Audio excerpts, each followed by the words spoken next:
জানো সুমিত, গৌতম বুদ্ধ ছিলেন একজন মহামানব। তিনি শুধু দার্শনিক নন, তিনি ছিলেন পথ প্রদর্শক, যিনি সমস্ত মানব জাতিকে শান্তি আর কল্যাণের পথে চলতে শিখিয়েছেন।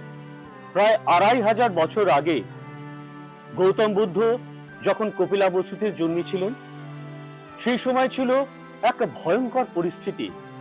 মানুষের জীবন ছিল অন্ধকার আর অনিশ্চয়তায় ঘেরা। সেই সময় রোহিণী নদীর জল নিয়ে কুলীয় আর শাক্য বংশের মধ্যে একটা বিরোধ তৈরি হয়েছিল এই নদীর জল নিয়ে, যার পরিণতি হতো এক ভয়ঙ্কর যুদ্ধ। গৌতম বুদ্ধ অর্থাৎ সেই সময় সিদ্ধার্থ, তিনি প্রতিবাদ করেছিলেন। আমার তো এই বিষয়ে কিছু জানা নেই। আচ্ছা, নদীর জল নিয়ে এই দুই রাজবংশের মধ্যে ঝামেলা কেন লেগেছিল? আসলে এই কুলীয় আর শাক্য বংশের লোকেদের প্রধান জীবিকা ছিল কৃষিকাজ। তা এই যে রোহিণী নদী আছে না, তার পারে এই দুই বংশের লোকেরা কৃষিকাজ করত। তো সেই সময় অনাবৃষ্টির ফলে এই দুই রাজবংশের মধ্যে এই রোহিণী নদীর জল বন্টন নিয়ে একটা বিবাদ তৈরি হয়েছিল। তবে এর মধ্যে গৌতম বুদ্ধের কি ভূমিকা ছিল? আসলে রাজা শুদ্ধোধনের আমলে রাজ্যের রাজনীতি বলো বা অর্থনৈতিক অবস্থা বলো বা জনগণের জীবনযাত্রার কথাই ধরো না কেন, তো সমস্ত ব্যাপারে শাক্য সংগঠন সিদ্ধান্ত নিত। সেই সিদ্ধান্ত অনুযায়ী রাজ্যের যাবতীয় কাজকর্ম চলত। সিদ্ধার্থ ছিলেন এই শাক্য সংগঠনের একজন সদস্য।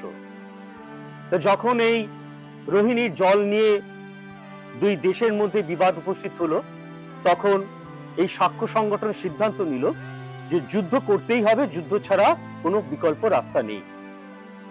সিদ্ধার্থ প্রস্তাব দিয়েছিলেন যে যুদ্ধের মধ্যে না গিয়ে একটা আলাপ আলোচনার মধ্য দিয়ে ব্যাপারটাকে মীমাংসা করতে, কিন্তু এই শাক্য সংগঠনের কোনো সদস্যই সিদ্ধার্থের কথায় রাজি হলেন না।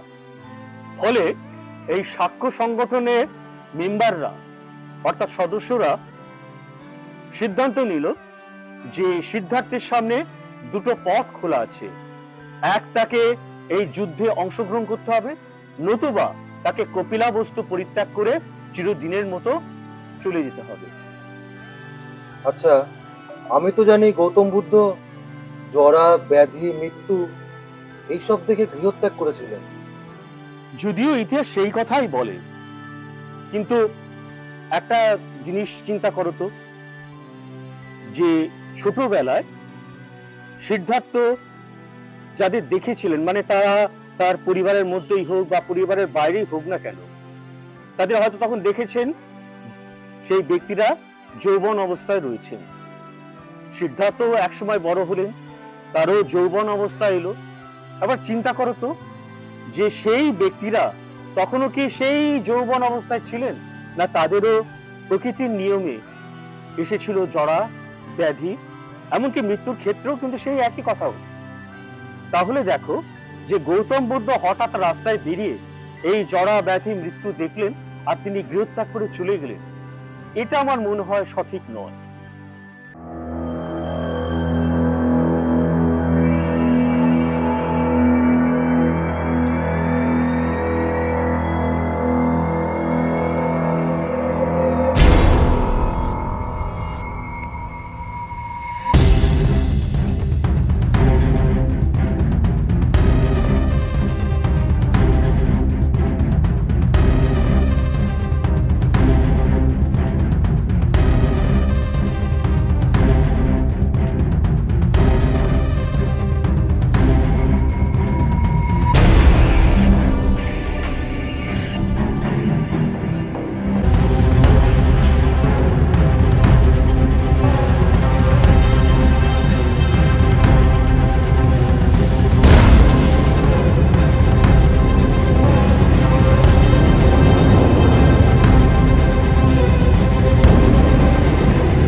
ভাবতে অবাক লাগে।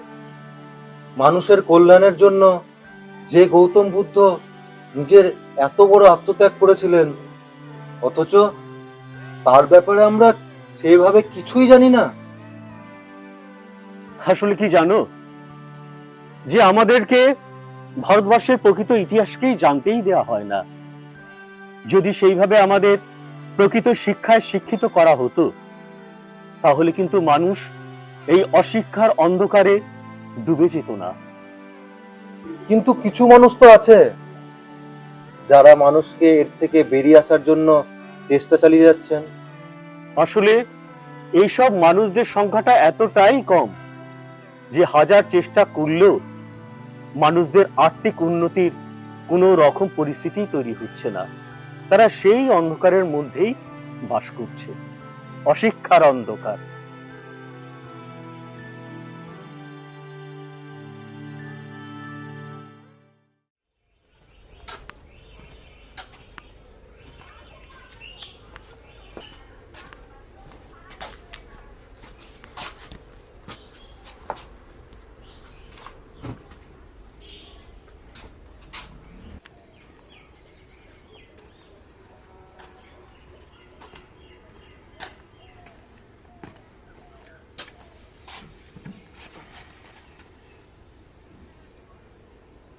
কি স্নান হলো? হ্যাঁ হলো। যা গরম পড়েছে, সন্ধ্যাবেলায় মনে হয় আবার স্নান করতে হবে। তো আজকের মেনু কি? ফ্রাইড রাইস আর আলুর দম। তা তুমি কিছু রান্না বান্না জানো নাকি? হ্যাঁ, ওই মামি যখন বাপের বাড়ি চলে যেত, মামার কাছ থেকে ওই টুকটাক শিখে নিয়েছি। তাহলে তো তোমার হাতের রান্না একদিন খেয়ে দেখতে হবে।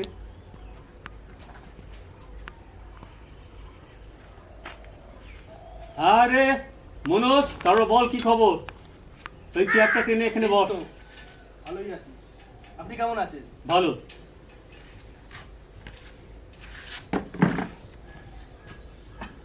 তারপর বল কি খবর? এই চলছে। সরকার পাড়ার ঘটনাটা সম্বন্ধে জানেন তো? সেখানে তো ওই শিবলিঙ্গ নিয়ে খুব বলাবলি হচ্ছে। কেন, আপনি কিছু জানেন না? না, ওই দিকটা তো আমার বিশেষ যাতায়াত নেই। তা ঘটনাটা কি? আরে সরকার পাড়ার ভেতর দিকটা, যেখানে ওই জমিগুলো প্লটিং করে বিক্রি হচ্ছে, সেখানে নাকি বাবা তারকনাথ উঠে এসেছে। বাবা তারকনাথ উঠে এসেছে সরকার পাড়ায়? হ্যাঁ। ঘটনাটা কি? গণেশ কাকু, নাম শোনেননি? হ্যাঁ, ওনার নাম আমি জানি। তা কোনোদিন আমার সাথে আলাপ পরিচয় হয়নি, তবে শুনেছি নাকি খুব শিবের ভক্ত। উনি কিছুদিন আগে স্বপ্নাদেশ পেয়েছিল যে সরকার পাড়ার ওই জমিটার থেকে নাকি মাটি ফুঁড়ে শিবলিঙ্গ উঠে এসেছে। এবার গণেশ পূজারী ওখানে গিয়ে দেখে যে সত্যি সত্যি ওখানে শিবলিঙ্গ মাটি ফুঁড়ে বেরিয়ে এসছে। তো ওখানে খুব ঘটা করে পুজো হচ্ছে, বাইরের থেকেও লোক আসছে। বাহ, তাহলে তো বেশ ইন্টারেস্টিং ব্যাপার। তা একদিন তো দেখতে যেতে হচ্ছে, তারকেশ্বরের দর্শন করে আসতে হচ্ছে। সে তো অবশ্যই।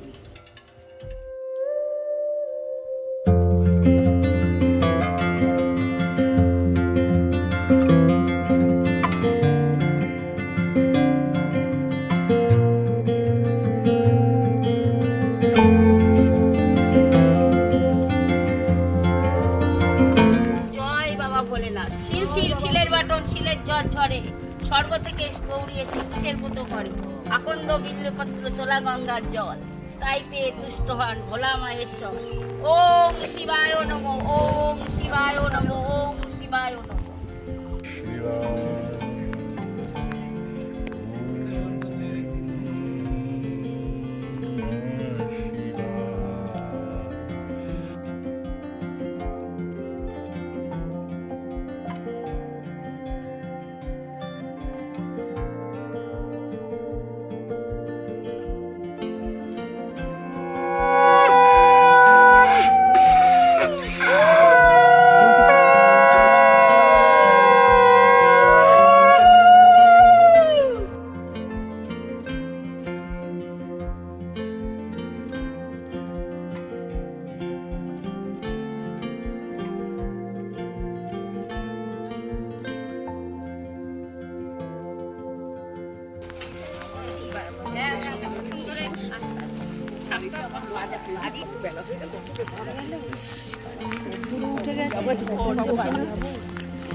দেখেছো বাবা ভোলানাথের কি পরম মহিমা।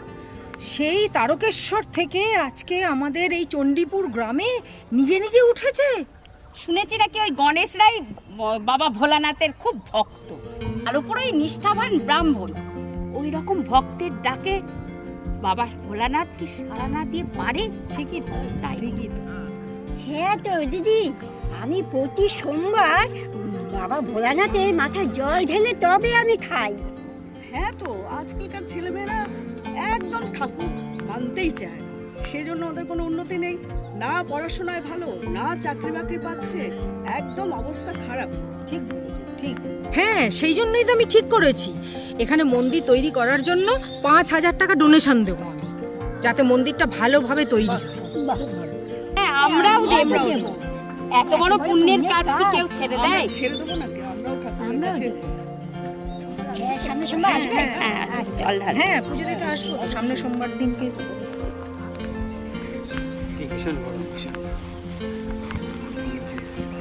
বুঝলে দাদা, যা গরম পড়েছে, দাঁড়াও একটু জিরিয়ে নি। হ্যাঁ হ্যাঁ ঠিকই বলেছো, পারা যাচ্ছে না গরমে। পারা যাচ্ছে না, এই গরমে অবস্থা খারাপ হয়ে যাচ্ছে সবার। কখনো ভাবতে পেরেছো আমাদের এই চণ্ডীপুর গ্রামে স্বয়ং বাবা তারকেশ্বর থেকে এখানে এসে চলে আসবেন? শুনেছি এখানে বাবা তারকেশ্বরের মন্দির হবে। হ্যাঁ, আমিও তাই শুনেছি। পূজারি গণেশবাবু উনি তো গ্রামের থেকে সবার কাছ থেকে সাহায্য চাইছেন। শুনেছি এখানে একটা বড় মন্দির তৈরি করবে ভোলানাথের। তুমি দেখে নিও দাদা, তারকেশ্বরের চাইতেও বেশি বড় মন্দির হবে এখানে, আর তার জন্য বেশি দিন সময় লাগবে না কিন্তু। আমি তো ভেবেছি এই মন্দিরের জন্য 10,000 টাকা দান করব। আমিও দেব। মন্দির যত হবে তত তো আমরাও এই পুণ্যের ভাগিদার হব।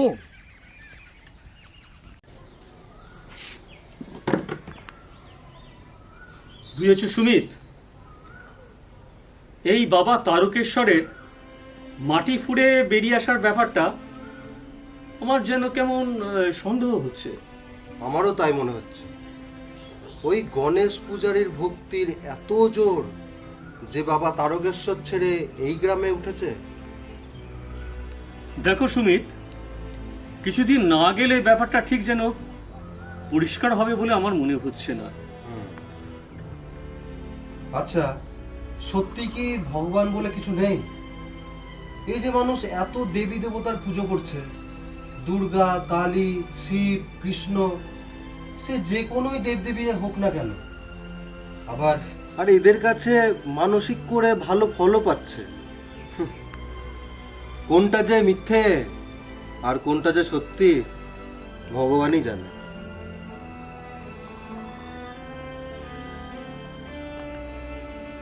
আরে সুবিনয় বাবু যে, এই যে মেঘনা চাইতে জল, আসুন আসুন। আরে কেমন আছো সব? ভালো আছো তো?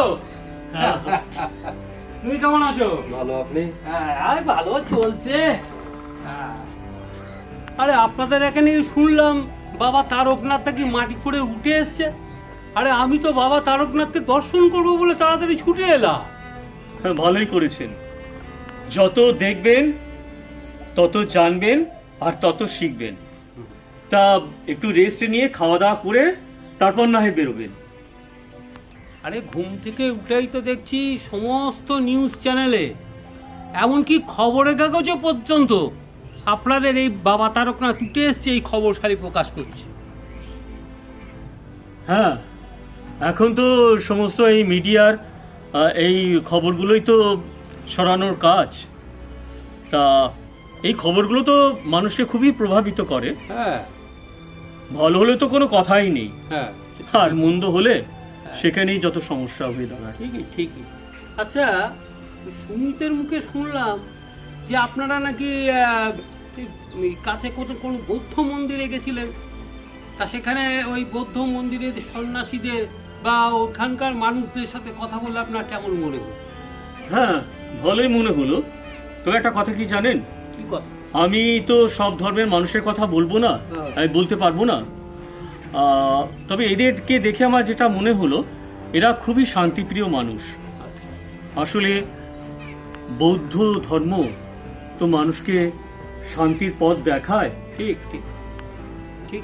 আমি তো সারা ভারতবর্ষ এই বৌদ্ধ ধর্মের খুঁজে ঘুরে বেরিয়েছি। আমি হিমাচল প্রদেশের শেষ প্রান্তে, নেপালে, ভুটানে বহুত বৌদ্ধ ধর্ম মানুষদের সঙ্গে মেলামেশা করেছি। তাদের ব্যবহার, তাদের আচরণ এবং তাদের আন্তরিকতা দেখে আমি মুগ্ধ হয়ে গেছি। আমার মনে হয়েছে যে পৃথিবীতে এই ধর্মাবলম্বী মানুষরাই একমাত্র শান্তির খোঁজে তপস্যা করে যাচ্ছে। তবে হ্যাঁ, তুমি যে বৌদ্ধ মন্দিরের কথা বললে, আমার খুব ইচ্ছা আছে যে আমিও একদিন সেই বৌদ্ধ সন্ন্যাসীদের সাথে দেখা করতে চাই, তাদের সাথে একটু কথা বলতে চাই, যদি তোমরা একটু সুযোগ করে দাও। আচ্ছা, আমি না একটা ছোট ভুল করে ফেলেছি, বুঝলে? আসলে কি বলো তো, এই তোমার সাথে না আমার একটা আত্মার সম্পর্ক হয়ে গেছে। তা ওই আপনি কথাটা আমার মুখে আসছে না, বুঝলে? এবার মনে হচ্ছে তোমাকে ছোট ভাইয়ের মতো ওই তুমি তুমি তুমি করেই বলবে, বুঝলে? এটাতে একদম সংকোচ করবেন না, হ্যাঁ, কারণ আমরা তো আর সেই আগের মতন পর ব্যক্তি নই। সে তো ঠিক। এই কদিনে আমরা পরস্পরের খুব কাছাকাছি হয়ে গেছি। সে তো ঠিকই, সে তো ঠিকই। কি সুমিত? হ্যাঁ একদম। তবে ওই কথাই থাকলো, তোমরা যেদিনকে যাবে ঠিক তার দুদিন আগে আমাকে একটু খবর দেবে। হ্যাঁ, আমিও তাহলে ওই বৌদ্ধ বিহারে যাব, ওখানকার সন্ন্যাসীদের সঙ্গে একটু মিলিত হব, ওনাদের যে কী আধ্যাত্মিক চেতনা, হ্যাঁ, বা সারা বিশ্ব শান্তি নিয়ে ওনারা কী ভাবছেন, সেইটুকুনি আমরা আশা করি ওনার কাছ থেকে শিক্ষা বা পাঠ আমরা নেব। আমার খুব ইচ্ছা যে ওনার সঙ্গে একটু সাক্ষাৎ করব। ঠিক আছে?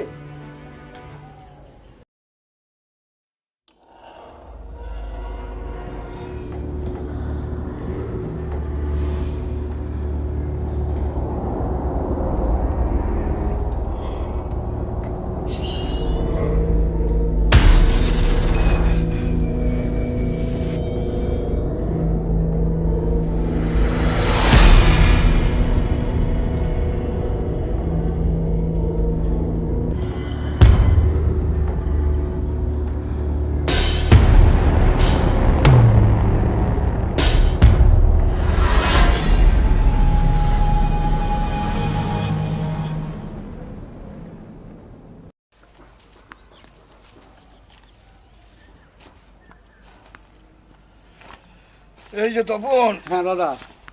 ধর ধর। বলছিলাম টাকাগুলো সব ঠিক মতন গুছিয়ে নিয়েছিস তো? হ্যাঁ কালকে সকালে এই ব্যাংকে রেখে আসবি। হ্যাঁ, আর এই যে শিবলিঙ্গের কথাটা, হ্যাঁ, শিব পুজোর কথাটা, হ্যাঁ, ভালো করে গ্রামের মধ্যে চাউর করে দে, বুঝেছিস? হ্যাঁ, সে আর বলতে দাদা, দুটো লোক লাগিয়েছি, সারা গ্রামের সব লোক জেনে গেছে। দুটো লোক? খুব ভালো ভালো কাজ করেছিস। আর শোন, হ্যাঁ, এই যে অন্ধবিশ্বাস, হ্যাঁ, এইটাকে যে আমরা যত কাজে লাগাবো ততই আমাদের টাকা ফুলে ফেপে উঠবে, বুঝেছিস তো? এই ভালো করে প্রচার কর, বুঝেছিস তো? ভালো করে প্রচার কর।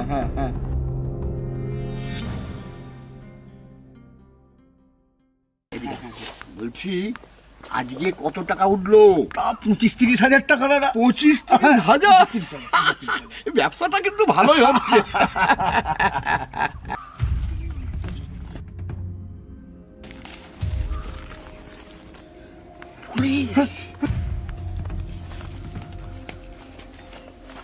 আপনি গণেশ ভট্টাচার্য? হ্যাঁ, আমি গণেশ ভট্টাচার্য। এখানে হচ্ছেটা কি? এখানে এখানে আবার কি হবে? জয় ভোলেনাথ। জয় ভোলেনাথ। ভোলেনাথ? হ্যাঁ, জয় ভোলেনাথ। ভোলেনাথ না? বুঝতে পারছি না আপনারা কি ব্যবসা করছেন এখানে। কি ব্যবসা করছেন? ব্যবসা? আমাদের কাছে নির্দিষ্ট অভিযোগ আছে। কিসের অভিযোগ? দেখুন, ওই শিবলিঙ্গটা সরান। না না, যদি না সরান তাহলে আমাকে ব্যবস্থা নিতে হবে। না না স্যার, বাবু, না স্যার, দেখুন, ব্যাপারটা কি? না স্যার, ধর্মের উপর আঘাত স্যার। ধর্মের উপর আঘাত, স্যার? হ্যাঁ স্যার। ব্যবসা খেতে বসে রয়েছে? ব্যবসা? না স্যার, ব্যবসা না। কিসের ব্যবসা? বোঝেন না? বোঝেন না? বলে মহেশ্বর এসেছেন। সঞ্জীব বাবু, সঞ্জীব বাবু, দেখুন দেখুন, শিবলিঙ্গটা সরান, শিবলিঙ্গটা সরান, আপনারা সরুন।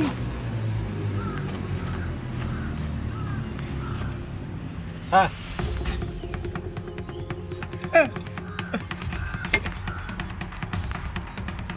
স্যার দেখুন, এদের অবস্থা দেখুন কি করে মানুষকে ঠকাচ্ছে। কি এটা কি কি এটা?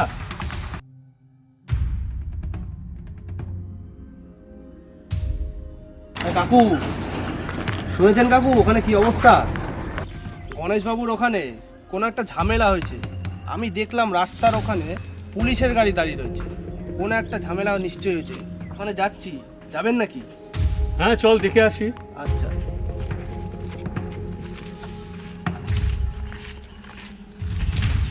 খুব শিব ভক্তি বোঝা যায় আপনাদের দেখেই। শুনুন, আপনাদের নামে অনেকগুলো অভিযোগ আমাদের থানায় জমা পড়েছে, কিন্তু প্রমাণ পাচ্ছিলাম না। তাই এবার চলুন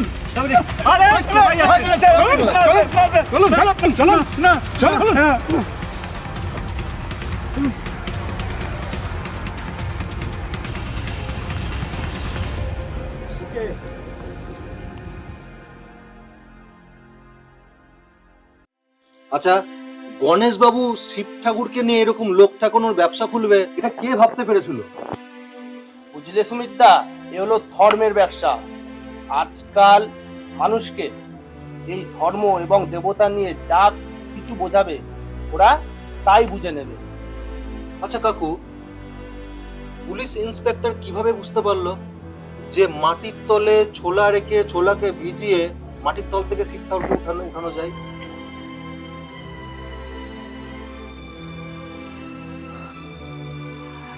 দেখো, প্রথম থেকেই আমার সন্দেহ ছিল যে এই মাটিপুরে যে শিব ঠাকুর উঠে আসছে এর মধ্যে কিছু না কিছু গণেশ বাবুর কৌশল আছে। তাই একদিন করলাম কি, রাতের বেলায় যখন কেউ ওখানে ছিল না তখন আমি চুপি চুপি রাতের অন্ধকারে সেখানে গেলাম।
Hello, police station.